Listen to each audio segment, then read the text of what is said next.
Hello friends, ನಮಸ್ತೆ ಎಲ್ರಿಗೂ. Welcome to ದುಂಬಿ ಯೂಟ್ಯೂಬ್ ಚಾನಲ್. ನಾನಿವತ್ತು ಬೆಂಡೆಕಾಯಿ ಸ್ಟಫ್ಡ್ ಫ್ರೈ ಹೇಗೆ ಮಾಡೋದು ಅಂತ ತೋರಿಸ್ತಾ ಇದ್ದೀನಿ. ಬನ್ನಿ ಏನೇನು ಐಟಮ್ಸ್ ಬೇಕಾಗುತ್ತೆ ಅಂತ ನೋಡೋಣ. ಕಡಲೆ ಬೀಜ ಅರ್ಧ ಕಪ್, ಬ್ಯಾಡಗೆ ಮೆಣಸಿನಕಾಯಿ 5ರಿಂದ 6, ಜೀರಿಗೆ 1 ಟೇಬಲ್ ಸ್ಪೂನ್, ಮೆಣಸಿನ ಪುಡಿ 2 ಟೇಬಲ್ ಸ್ಪೂನ್, ರುಚಿಗೆ ತಕ್ಕಷ್ಟು ಉಪ್ಪು, ಶುಂಠಿ ಬೆಳ್ಳುಳ್ಳಿ ಪೇಸ್ಟ್ 1 ಟೇಬಲ್ ಸ್ಪೂನ್ ಹಾಗೂ ಧನಿಯಾ ಪುಡಿ 2 ಟೇಬಲ್ ಸ್ಪೂನ್. ಇಷ್ಟು ಐಟಮ್ಸ್ ಬೇಕಾಗುತ್ತೆ. ಹಾಗೆ ನಾವು ತೊಗೊಂಡಿರೋ ಕಡಲೆ ಬೀಜನ ಒಂದು ಬಾಣಲಿಗೆ ಹಾಕಿ ನೀಟಾಗಿ ನಿಧಾನವಾಗಿ ಹುರ್ಕೊಬೇಕಾಗುತ್ತೆ. ಕಡಲೆ ಬೀಜ ಜೊತೆಗೆ ಬೇಕು ಅಂದರೆ 2 ಟೇಬಲ್ ಸ್ಪೂನ್ ಆಗೋಷ್ಟು ಕಡಲೆಬೇಳೆನೂ ಯೂಸ್ ಮಾಡ್ಕೊಬೋದು. ನಾನಿವತ್ತಿಲ್ಲಿ ಕಡಲೆ ಬೀಜ ಮಾತ್ರ ತೊಗೊಂಡಿದ್ದೀನಿ. ಕಡಲೆ ಬೀಜನ ಈ ಥರ ಹುರಿದಿಟ್ಕೊಂಡಿದ್ದಾದಮೇಲೆ ಇದ್ರ ಜೊತೆಗೆ ಸ್ವಲ್ಪ ಜೀರಿಗೆ ಮತ್ತು ಬ್ಯಾಡಗೆ ಮೆಣಸಿನ್ಕಾಯಿ ಹಾಕಿ ಹುರ್ಕೊಬೇಕು. ನಂತರ ಒಂದು ಜಾರಿಗೆ ನಾವು ಹುರಿದಿಟ್ಕೊಂಡಿರೋ ಈ ಐಟಮ್ಸ್ನ ಹಾಕ್ಕೊಂಡು ಪುಡಿ ಮಾಡ್ಕೊಳ್ಬೇಕಾಗುತ್ತೆ. ತುಂಬ ತರಿಯಾಗಿ ಬೇಡ, ತುಂಬ ನುಣ್ಣಗೆ ಇರಲಿ, ಚೆನ್ನಾಗಿರುತ್ತೆ ಸ್ಟಫಿಂಗ್ಗೆ. ನಾನಿವತ್ತು ಈ ಕಡಲೆ ಬೀಜ ಹುರ್ಕೊಳೋಕ್ಕೆ ಆಯಿಲ್ ಏನು ಯೂಸ್ ಮಾಡಿಲ್ಲ, ಹಾಗೆ ಹುರಿದಿಟ್ಕೊಂಡು ಪುಡಿ ಮಾಡ್ಕೊಂಡಿದ್ದೀನಿ. ಪುಡಿ ನುಣ್ಣಗೆ ಚೆನ್ನಾಗಿ ಬಂದಿದೆ. ನೆಕ್ಸ್ಟ್ ನಾವು ಒಂದು ಬೌಲ್ಗೆ 2 ಟೇಬಲ್ ಸ್ಪೂನ್ ಆಗೋಷ್ಟು ಖಾರದ ಪುಡಿ, ಹಾಗೆ ರುಚಿಗೆ ತಕ್ಕಷ್ಟು ಉಪ್ಪು ಮತ್ತು 2 ಟೇಬಲ್ ಸ್ಪೂನ್ ಧನಿಯಾ ಪುಡಿ ಹಾಕ್ಕೊಂಡು ಶುಂಠಿ ಬೆಳ್ಳುಳ್ಳಿ ಪೇಸ್ಟು 1 ಟೇಬಲ್ ಸ್ಪೂನ್ ಹಾಕ್ಕೊಬೇಕಾಗುತ್ತೆ. ನೆಕ್ಸ್ಟ್ ನಾವು ಈಗ ಹುರಿದಿಟ್ಕೊಂಡು ಪುಡಿ ಮಾಡ್ಕೊಂಡಿರೋ ಈ ಪೌಡರ್ನ ಹಾಕಿ ನೀಟಾಗಿ ಮಿಕ್ಸ್ ಮಾಡ್ಕೊಳ್ಬೇಕಾಗುತ್ತೆ.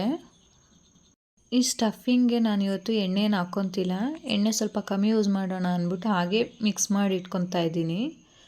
ನೆಕ್ಸ್ಟು ಕಟ್ ಮಾಡಿ ಇಟ್ಕೊಂಡಿರೋ ಬೆಂಡೆಕಾಯಿನ ತೊಗೊಂಡು ರೆಡಿ ಮಾಡಿ ಇಟ್ಕೊಂಡಿರೋಂಥ ಸ್ಟಫಿಂಗ್ನ ಈ ಥರ ಅದ್ರ ಮಧ್ಯೆ ಹಾಕ್ಕೊಬೇಕು. ಈ ಥರ ಎಲ್ಲದಕ್ಕೂ ಹೀಗೆ ಸರಿಸಮವಾಗಿ ಹಾಕ್ಕೊಂಡ್ರೆ ಚೆನ್ನಾಗಿರುತ್ತೆ ಟೇಸ್ಟು. ಬೆಂಡೆಕಾಯಿ ತಿನ್ನೋದ್ರಿಂದ ಜೀರ್ಣಕ್ರಿಯೆ ಚೆನ್ನಾಗಾಗುತ್ತೆ. ಯಾಕಂದರೆ ಇದರಲ್ಲಿ ನಾರಿನಂಶ ಜಾಸ್ತಿ ಇರೋದ್ರಿಂದ ಜೀರ್ಣಕ್ರಿಯೆ ಚೆನ್ನಾಗಾಗುತ್ತೆ. ಆ್ಯಂಡ್ ಬೆಂಡೆಕಾಯಲ್ಲಿ ವಿಟಮಿನ್ ಸಿ ಇದೆ. ಇದರಿಂದ ರೋಗ ನಿರೋಧಕ ಶಕ್ತಿನೂ ಹೆಚ್ಚಾಗುತ್ತೆ. ಹಾಗೆ ಕಡಿಮೆ ಕ್ಯಾಲೋರೀಸ್ ಇರೋದ್ರಿಂದ ವೆಯ್ಟ್ ಲಾಸ್ ಮಾಡ್ಕೊಬೇಕು ಅಂತಿರೋರು ಬೆಂಡೆಕಾಯಿನ ಯೂಸ್ ಮಾಡ್ಕೊಬೋದು. ಬೆಂಡೆಕಾಯಿಯಲ್ಲಿ ಅತಿ ಹೆಚ್ಚು ಪೋಷಕಾಂಶಗಳಿದೆ. Vitamin A, C, calcium, magnesium ಮತ್ತು ಐರನ್ ಇದೆ. ಮಕ್ಕಳಿಗೆ ಸಾಂಬಾರು ಮಾಡಿಕೊಟ್ರೆ ಅವರು ತಿನ್ನಲ್ಲ. ಈ ಥರ ಸ್ಪೆಷಲಾಗಿ ಏನಾದ್ರು ಡಿಫ್ರೆಂಟಾಗಿ ಟ್ರೈ ಮಾಡಿಕೊಟ್ರೆ ಅವರು ಇಷ್ಟಪಟ್ಟು ತಿಂತಾರೆ. ಬೆಂಡೆಕಾಯಿಗೆ ಮಸಾಲೆ ಇಟ್ಟು ಹುರಿದು ಮಾಡಿದ್ರೆ ಟೇಸ್ಟ್ ತುಂಬಾ ಚೆನ್ನಾಗಿರುತ್ತೆ. ಅದರಿಂದ ಮಕ್ಕಳು ಇಷ್ಟಪಟ್ಟು ತಿಂತಾರೆ. ಈ ಮಸಾಲೆನ ಬೆಂಡೆಕಾಯಿಗೆಲ್ಲ ನೀಟಾಗಿ ತುಂಬಬೇಕಾಗುತ್ತೆ. ಮಸಾಲೆ ಸರಿಯಾಗಿ ಅಂಟ್ಕೊಂಡ್ರೆ ನಂತರ ಫ್ರೈ ಮಾಡಿದಾಗ ಟೇಸ್ಟ್ ಚೆನ್ನಾಗಿ ಬರುತ್ತೆ. ಆದ್ದರಿಂದ ಎಲ್ಲ ಬೆಂಡೆಕಾಯಿಗೆ ನೀಟಾಗಿ ಈ ಥರ ಸ್ಟಫಿಂಗ್ನ ಹಾಕ್ಕೊಬೇಕಾಗುತ್ತೆ. ನಂತರ ಒಂದು ಪ್ಯಾನ್ಗೆ ನಾವು ಮಾಡಿಟ್ಕೊಂಡು ಸ್ಟಫಿಂಗ್ನ ಸ್ವಲ್ಪ ಹಾಕಿ ಫ್ರೈ ಮಾಡ್ಕೊಬೇಕಾಗುತ್ತೆ. ಸ್ವಲ್ಪ ಕಮ್ಮಿ ಉರಿ ಇಟ್ಕೊಂಡು ಆ ಹಸಿ ಸ್ಮೆಲ್ ಹೋಗೋವರೆಗೂ ನೀಟಾಗಿ ಫ್ರೈ ಮಾಡ್ಕೊಬೇಕು. ಈ ಥರ ಫ್ರೈ ಮಾಡ್ಕೊಂಡಿದ್ದಾದಮೇಲೆ ನಾವು ರೆಡಿ ಮಾಡಿ ಇಟ್ಕೊಂಡಿದ್ದಂಥ ಬೆಂಡೆಕಾಯಿನ ಹಾಕಿ ನೀಟಾಗಿ ಫ್ರೈ ಮಾಡ್ಕೊಬೇಕಾಗುತ್ತೆ.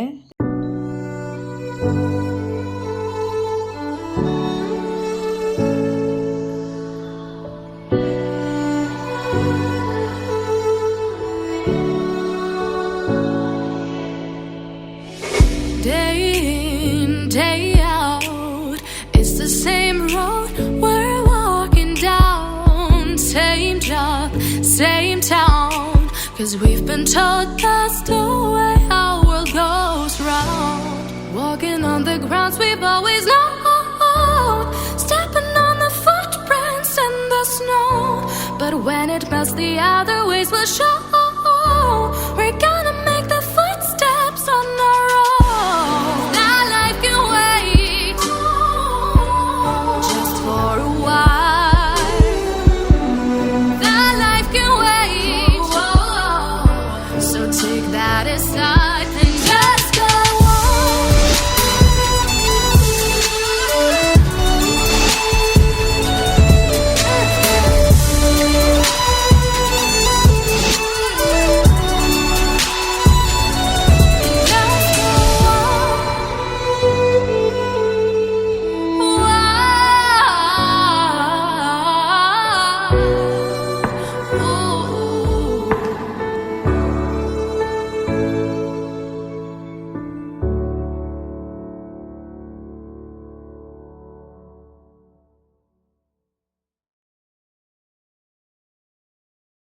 ಒಂದು 2-3 ಸಲ ಬೆಂಡೆಕಾಯಿನ ಈ ಥರ ತಿರುಗಿಸ್ಕೊಡ್ಬೇಕಾಗುತ್ತೆ. ಇಲ್ಲಾಂದರೆ ಬೆಂಡೆಕಾಯಿ ಸೀದ್ಬಿಡುತ್ತೆ.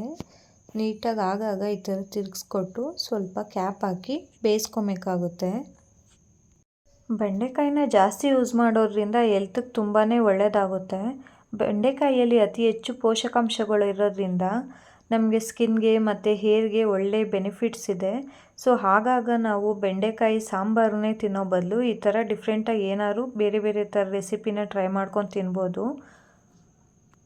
ಹೊರಗೆ ಕ್ರಿಸ್ಪಿ, ಒಳಗೆ ಮಸಾಲೆಯ ರುಚಿ ತುಂಬಿಕೊಂಡು ತುಂಬ ರುಚಿಯಾದ ಸೈಡ್ ಡಿಶ್ ಆಗಿರ್ತದೆ. ಒಂದು ಸಣ್ಣ ಟಿಪ್ಸು, ನೀವು ಕಡಿಮೆ ಎಣ್ಣೆ ಬಳಸಬೇಕು ಅಂದರೆ ನಾನ್ ಸ್ಟಿಕ್ ಪ್ಯಾನ್ ಅಥವಾ ಹೇರ್ ಫ್ರೈಯರ್ ಯೂಸ್ ಮಾಡ್ಬೋದು.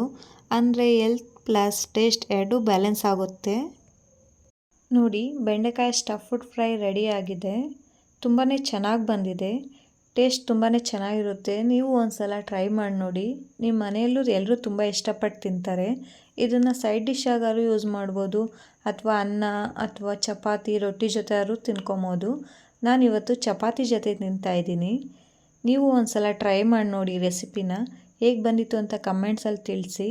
ಹಾಗೆ ಶೇರ್ ಮಾಡಿ, ಸಬ್ಸ್ಕ್ರೈಬ್ ಮಾಡಿ.